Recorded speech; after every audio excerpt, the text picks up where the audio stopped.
Well, first of all, that their family law attorneys don't know anything about taxes. Wait, say that again and say it loud and say it to the lady in the back that thinks they act like they know everything The Truth of Divorce podcast with Sam and Leah, helping you not just survive, but thrive. Hello, you guys, and welcome back to another episode of the Ugly Truth of Divorce podcast with your hosts, Sam and Leah. Again, our podcast is sponsored by The Next Chapter, our monthly membership group for moms, where we give a training every single Monday and have group coaching. Today, we have a guest speaker. So, Leah, will you go ahead and introduce Mr. Hubert? Yes, we're always excited when we can have an expert on that can talk about things that we don't really know anything about because we know it'll help you guys. So today, Hubert Johnson was nice enough to join us. So he's got 15 years of experience as a tax attorney, taught tax law in New York City, lectured to tax professionals in seminars and trainings, co-wrote 2 books, and founded Guardian Tax Law in 2018 with offices in Tucson and Phoenix, Arizona. He has 5 children from ages 21 to 10 years old, has been divorced twice and remarried his first wife, Katie, and they are still married living in Tucson, Arizona. So I love that you've been divorced, but then also you married your first wife. Like, give me, we got to know on that. You can't just like let that one go. Life is crazy. So I was studying for my first bar exam, just graduated from law school, and I was supposed to be the one stressed out. And my wife had some mental issues before, just anxiety, stuff like that. Nothing very common. And then she had a full-on mental break and was hospitalized for 5 months. Wow. And when she came out, she didn't have the capacity to be a mom, mental capacity, but she didn't have the mental capacity to understand that. Yeah. And we had 3 very young children, 3 children under 5 at the time. So it was a very difficult situation and ended up in divorce. And so when I got divorced from my second wife, we got back together and reconnected. And so we've been remarried 6 years and having a great time. That's a tearjerker. That's a story. So you guys, we're going to get into some do's and don'ts as being a single mom, going through a divorce. Hubert's going to give us some heads up if you haven't finished your divorce on some things, or if you have divorced. So it's going to be kind of an open dialogue question. So if you're listening to this live and you have the opportunity to ask a question about taxes, you also know a lot about child support and taxes. You also know a lot about alimony and taxes. So taxes to me makes my skin crawl. I mean, I have a CPA for a reason. It freaks me out. I'm always feeling like the IRS is like going to come for me with my business and taxes. But I know as a single fresh mom, that tax return was like make or break. Like that's how I paid off my credit card. That's how I paid down things. Like I lived for that return, and I don't know where people are at now with the economy and stuff, but just kind of let us know, what are some things you see people doing that are a big, like, I wish more people knew this. Like, this is so obvious. And because it's such a taboo subject, I mean, some people either love to talk about money or hate to talk about money. So what are some things you think single moms need to be aware of as they're going through this divorce? Well, first of all, that their family law attorneys don't know anything about taxes. Wait, say that again and say it loud and say it to the lady in the back that thinks they act like they know everything about everything, right? I mean, I tell this things to all of my people. I'm like, your attorney is specializing in family law, not finances. Yes. There's not the same degree at all. Well, there are a few exceptions, but most of them even put it in their contract and even highlight it for their clients that they do not give any tax advice. And believe it or not, the judges don't know it either. They have no clue. Can I just tell you real quick? I went back for a child support modification because one of my children aged up, and so we had to recalculate. And they looked at our taxes, right? And I don't do my own taxes, but the judge was looking at my taxes from my business, and she goes, "Well, I'm not going to allow you to take credit for travel expenses." And she was asking me all the, and I looked at her and I'm like, "Are you a CPA?" Like she was asking me questions. I'm like, should I have brought my CPA to my child support? Like I felt so blindsided because you're not qualified to critique my taxes. Those have been approved by the IRS, and she adjusted it. And I felt like that was the biggest kick in the nuts that day of like, lady, you wear a black robe. You're not a financial person. And I'm not either. That's why I hire a CPA. So if that happened to me, I know it's happening to a ton of people in the family court system where these people who are not certified to talk about these. I just had to interrupt because that just literally happened to me a year ago. It was mind blowing to me. Well, and again, that's the very hard thing is that they don't know. And the next key piece is the IRS doesn't care about what the division of assets that's put in an MSA. Whoever agrees to pay the taxes, the IRS doesn't care. They'll go after both parties jointly. So that's why it's so important. And this happens more to single moms. Guys, sorry, I'm going to throw you under the bus. Right. But it's usually the guys that owe. Mm-hmm. And it's usually, their business or whatever. And, it goes both ways. But before you sign on that tax return, you need to have a CPA explain it to you. If you've just been signing every year, okay, they just put the paperwork in front of me. Stop. Right. Talk to someone. And if the CPA is your partner's golfing buddy or something, get a second opinion. Right. Don't just sign it, understand what's going on, because you will be held liable for those taxes. Right. It's joint and several liability. They'll go after both people. And if one person can't or bails, if they're bailing on child support, they're going to bail on your taxes too. Wow. Yeah. Okay. So what is there a difference between I'm going through a divorce and my taxes? My divorce is not final and these are my taxes. Like, talk about that, okay, because I think when you're going through the process, so you have to file together, you filing jointly, like what's the deal with that? Like, because we're not to file jointly. Okay. Talk about that. You don't have to file jointly. You can file separately when you're married. And I've advised people to do that. There's no reason that you have to file jointly. It is more advantageous. But if you don't trust your partner, or if he or she doesn't have his stuff together, yeah, you can absolutely file separately so that your name, your social security number is not attached to those taxes. okay, Because tax debt follows social security numbers. So as long as you're not on that return, you're not responsible for it. If your name is on it, doesn't matter whether or not it was your income that caused the debt. A lot of people make the mistake. So you will be held liable for it if your social security number is on that tax return. Okay. Random question.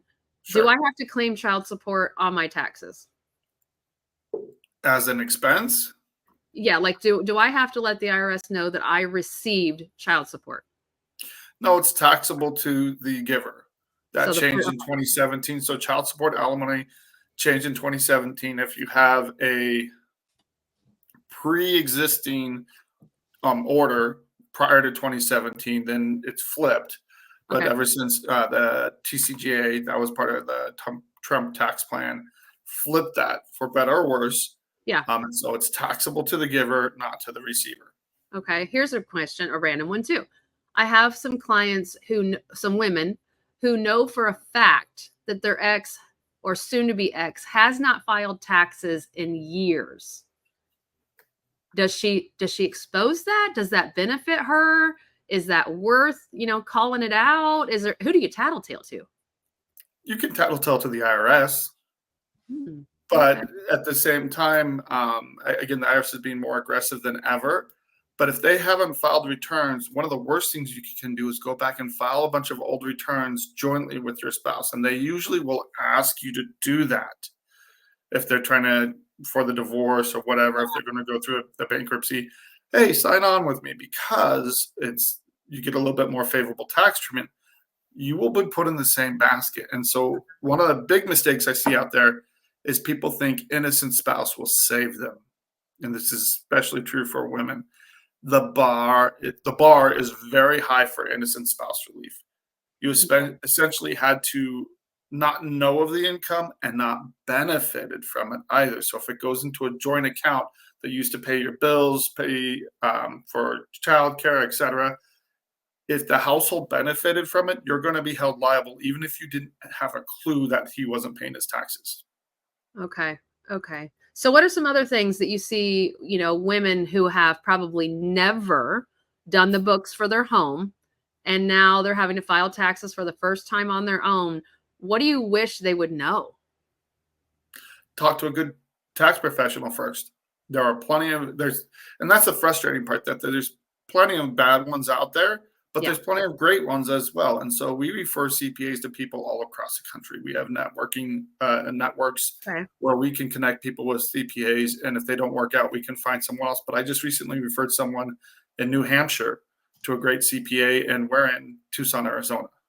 Got you. Okay. So we'll link everything of your information in the show notes of wherever you're listening this to. So that is a popular question amongst women is, from attorneys to CPAs, like, who do you trust? And you're vetting these people and saying, hey, this is a good company. This is a good, branch to work with. That's huge because you don't know. You're just looking at the yellow pages and you're like, oh, I'll call that place first. Then you get there and you're like, this person I'm their first person. I don't want to be their first person. What are some other things that women, so hiring a good person to help take over, what do they need to be thinking about when they go to that meeting, for their taxes? What are things they need to be bringing? What stuff they could be doing all year to prepare for that meeting? Estimated tax payments is the biggest thing, but don't think that you need to know everything before you sit down with the tax professional. That's their job, is to educate you and help you. And it's like going to a doctor. If you don't like what they're saying, get a second opinion. And I highly encourage that. Yeah. Even when people talk to me, I say, hey, check us out. Get a second opinion. If you're not sure, get informed first and foremost. And that's the biggest advice I can get you is get informed before you start doing stuff. Because true story, back in 2019, someone went and filed 23 years of tax returns going back to 1996. Woo! So 2 problems with that. First of all, the IRS can only go back 6 years. Okay. So only had to file 6 years of returns, but then IRS tax debt goes away 10 years after it's assessed. So that tax debt going back to 1996 isn't going to go away until 2029. And that's because he didn't get good advice first. So this is across the board, but especially if you don't know what's going on, get some good advice. You can pull a lot of information from the IRS. If you don't have it, we can get it. And you don't have to have all the answers. Yeah. But starting the process is so key. Yeah. Are there any like tax credits or deductions that divorced moms should be aware of, especially when they are the primary custodial parent? So that is a great question for a CPA. So I'm very specialized in what I do, and I refer that all day long to CPAs, excellent CPAs across the country. Right. We deal with the mess. So when people owe taxes and to the IRS or the state, and that's where we really help people get out of issues and resolve cases. Do you ever see a lot of people that claim children on their taxes that shouldn't be claiming children on their taxes? All the time. Oh And my gosh, all the time. What happens in that case? I mean, I know it's happened to me personally, and I know what I did, but I don't know. What do you guys advise? It is a mess when people claim children, even if they go against the divorce order. The IRS really doesn't want to get in the middle of it. If you can prove it up, but it takes them a couple of years to sort through it because they're so behind. Yeah. And even then, more often than not, they're just going, if there's any question or if there's joint custody at all, they're going to punt it and say, we'll take it back to divorce court. Figure it out there. So again, if you have someone playing those games where they're claiming children that they shouldn't, my best advice is let them claim them and then go modify support. Gotcha. Go back and modify. So do you deal with, like, let's say a divorced mom is facing like wage garnishment or tax liens, what steps can she take to resolve those issues quickly and like protect her financial stability? Do you have any tips on that stuff? Absolutely. We do release wage garnishments and bank levies on a regular basis. So when they come and clear out your bank account or they hit your wages or other sources of income, the key is to move quickly. So if you're not sure what's going on, get advice early. The earlier you start getting advice and start getting things put together, the better it is for you. So right now, for example, I mentioned that the IRS asked for the last 6 years of returns. I'm telling people don't even file 2018 because by the time you file it, it takes them 6 months to process it. And come January 1st, they will stop asking for it. Mm-hmm. So get some advice. Every little bit will save you money. And the earlier you start in the process, the more we can protect you. But we have people that come to us with their cases on fire. The IRS is coming after them. The states are coming after them. Right. And we can put out those fires, but the quicker you move, the better. Yeah, which makes sense. And so what happens, and I don't know if you can even answer this question, but what happens for those moms out there who can't afford to hire a tax attorney or a CPA? Like, what can they do, or where can they get some information? Great question. I have volunteered at a local clinic here, a free clinic in Tucson before. COVID wreaked havoc on free tax clinics across the country. A lot of them shut down. A lot of them, though, there are some available still at local law schools. There are free tax preparation initiatives. The government has made the VITA program open, and there are still plenty of ways to get free IRS filings, etc. So there are ways to get your tax returns done either free or at little to no cost. Right. And this is one key, this is why it's important to shop around with CPAs. There are excellent CPAs that do charge a lot because they're busy and they can charge that much. But we do work with excellent CPAs that charge less. But if you have a very complicated case, sometimes you just need to pony up and pay that better CPA. Right. As far as tax debt resolution, there are some of these free legal tax clinics will take on these cases and help out. We do some pro bono work, but again, any business that's limited. So we offer scholarships for those that are deserving, and we try to do that on a regular basis. But there are monthly payment plans. Yeah. First thing though, make sure you know what the total cost will be. And that's one of the biggest problems that people go in there, fall into when they're dealing with tax firms, is that they don't know what the total cost will be. The bill keeps running. They get charged every single time they call. They get nickel and dime to death. You should know what the total is. And we always charge a flat fee, and that's it unless they ask for us to do more work. Yeah, that's how my CPA is. She was like, okay, here's column 1 and what I will charge. Here's column 2 and what I will charge, and column 3, how much do you want me to cover you? Like what all do you want me to be in charge of? And then it was a monthly payment, but I know she's covering all of these things for this much a month instead of me having to pay in like a one-time big lump from some. So it really works out. I think just having that reassurance of somebody working with you as you go. And I think too many people wait till their taxes are due, and that adds so much added stress and tension to the room. It's like, you should be meeting with somebody now to start saying, hey, come at the end of the year. What are you going to want from me? Where are we at? How much do I owe? Some of you are having to pay quarterly. Some of people owe money. Some people are receiving money.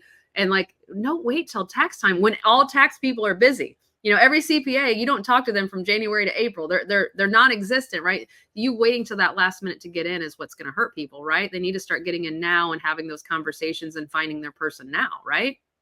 Absolutely.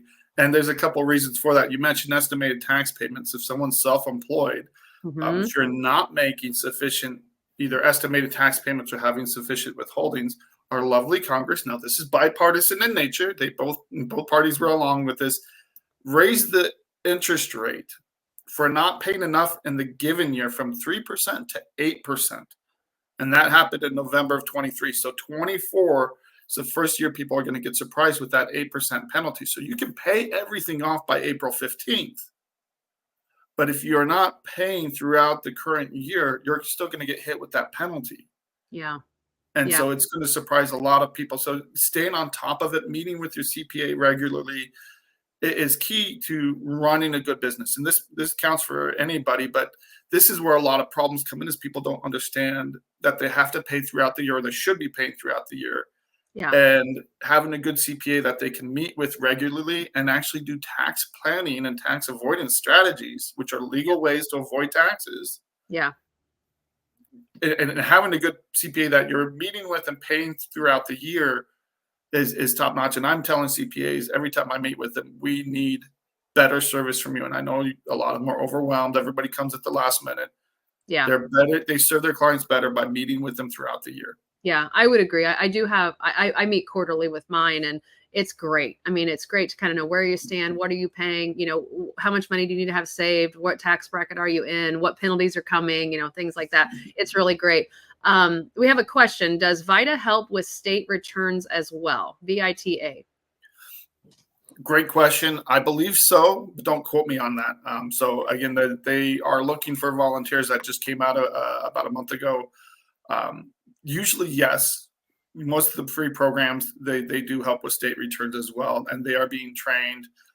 If you have the free time, they're looking for volunteers right now to help with the VITA program. Okay. And another question, what do you know any advice for that single mom who has an ex-husband who is working for himself, LLC style, and is claiming he's poor as poor can be and his business does not make any money? Do you know of any tips to help her prove that his business is thriving? Get as many documents as you can while you're preparing for divorce, while you're first thinking about it. Even if you're not sure if you're going to divorce, get informed as to what's going on. Get access to the bank accounts if you can, and start following those statements, because that's the information that's going to tell the story. And you can always, it gets expensive, but when you're in a divorce, you could always go for a forensic accountant to really dig into those numbers and those bank accounts to see what the true story is. Right. There are plenty of people that they pretend to be poor or they stop working, etc., to throw things off in a divorce. And again, that's a very tough nut to crack. But I think the best thing is establish yourself, separate yourself from their tax liabilities and issues, and move forward with your life. Yeah.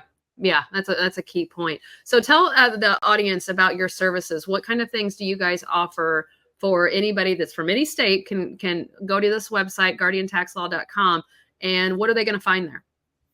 Well, we do. There's three main services that we offer. We deal with tax liens, bank levies, wage garnishments, but that's part and parcel with what we do. So if you hire us for any service, we represent you for collections too. The first thing is installment agreements. A lot of people need installment agreements. Businesses, we handle payroll cases. Businesses that are struggling, we save a lot of businesses. And if businesses have closed, we'll help take care of the tax debt from it. And also SBA loan defaults, which is a big thing today. Mm-hmm. If it's under $200,000 and your business is closed out, you might be able to just walk away from that loan. Okay. Wow. So that's a huge thing for businesses. As far as if you can't afford to make those payments, we put people on what's called a non-collectible status or hardship status. Okay. We can do that with quite a few states, and that stops collections with the IRS at least 2 years and gets that clock running, so a lot of debt can fall off. I just spoke to someone yesterday. They originally owed $930,000. Wow. It's dropped down to $230,000, but they want to sell a home, and so we're going to help them buy some time so the rest of it just falls off and they can sell their home free and clear once the IRS debts fall off. Wow. But then the one thing that everybody wants to hear about is the offer and compromise program. And I compare it to, this is doing a settlement with the IRS to wipe out the majority of your debt. And there are states that do that as well. But it's kind of like Cinderella's slipper. If it fits, it's an amazing program. But it fits for about 20 to 30% of people out there. So if the shoe fits, great. We just did 2 last week, had 2 accepted. One was over $150,000 that we settled for $20. The other one was over $200,000. We settled for around $8,000. So it depends on your financial situation. The first thing we do is we go line by line through their financial analysis and tell them, are you a good candidate? What are your options? And let people decide what's best for them and their family. Do you think people have blinders on? When they get so far in a hole, do they just go, I can't, I just can't? And absolutely. And I see it a lot too. What is the advice for that person that's just not owning up to the fact that they are in a hole? Just make a call, start. Just make a call, start. My office manager makes fun of me. She always tells me that I make people cry. Aww. So when people come in and sit down with us, it's when you know that there's a light at the end of the tunnel, that you have options. Yeah. And we provide a lot of free information to people to steer them in the right direction. We don't charge for a consultation. We don't charge anybody until we assume the case and we take responsibility for it legally. But it's, I've had, and you've seen this, especially with divorce, and you add taxes on top of it. Some people are suicidal over it. Yes. I mean, Yes. it's just, Money is hard. And I think what you're saying is you can be that light at the end of the tunnel. Like, hey, you might have a lot going on, but I can simplify it for you or pack it up a little bit better. We can reduce the cost. We know some twists and turns to get you there. So you are the light at the end of the tunnel. You're the hope for some people that this isn't as bad. Because I do think people, when they don't know the subject, it becomes overwhelming and they put their blinders on and they act like it's not happening. And they're just digging a bigger hole and a bigger hole and a bigger hole.